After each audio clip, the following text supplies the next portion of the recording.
বাসায় ফিরে যদি দেখেন আপনার স্ত্রী আপনার জন্য গরম গরম বিরিয়ানি রান্না করে রেখেছে, অথচ আপনাকে বলেনি যে বিরিয়ানি রান্না করব, মাংস এনে দিও বা পোলাও চাল এনে দিও, আপনি কিছুই জানেন না, এসে দেখলেন যে আপনার স্ত্রী বিরিয়ানি রান্না করে রেখেছে, তখন কেমন লাগবে? হ্যালো এভরিওয়ান, আসসালামু আলাইকুম। আজকে ঘরোয়া উপকরণ দিয়ে বিরিয়ানি রান্না করেছি। আর এই রান্নাটা যে রান্নার জন্য যে উপকরণগুলো হচ্ছে এই যে চিকেন, আজকে চিকেন বিরিয়ানি করছি। চিকেন, তাছাড়া হচ্ছে পোলার চাল, এগুলো বিরিয়ানি উপলক্ষে কিনে আনা হয় নাই। মানে আমার হাজব্যান্ডও জানে না যে আজকে আমি বিরিয়ানি রান্না করব। ব্যাপার হয়েছে, আমি সব সময় করি কি, যখন আমাদের বাসায় মুরগি আনা হয়, মানে হচ্ছে যে এমনি নর্মালি মাংস খাওয়ার জন্য, মানে তরকারিতে দেওয়ার জন্য যে মুরগির মাংসগুলো আমি রান্না করি, সেখান থেকে সব সময় একটু একটু করে মাংস তুলে রাখি। আবার হচ্ছে যখন পোলাও খাই, এই যে দেখেন দুগা দুগা করে, মানে অল্প অল্প করে পোলার চালও আমি রেখে দিয়েছিলাম প্যাকেটের মধ্যে।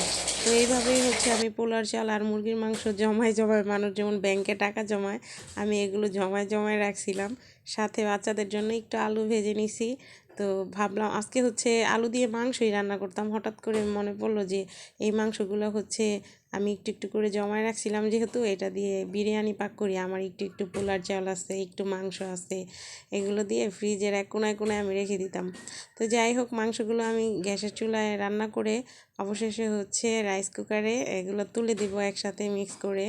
এই যে দেখেন আলু ভাজাটা, অবশ্য আলুটা আমি আগে ভেজে নিছি।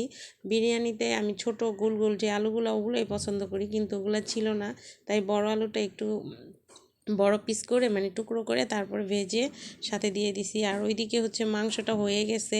এবার হচ্ছে আমি চালগুলো ধুয়ে টুয়ে কুকারে রেখে এবার এই রান্না করা মাংসগুলো হচ্ছে এটার মধ্যে দিয়ে দিব।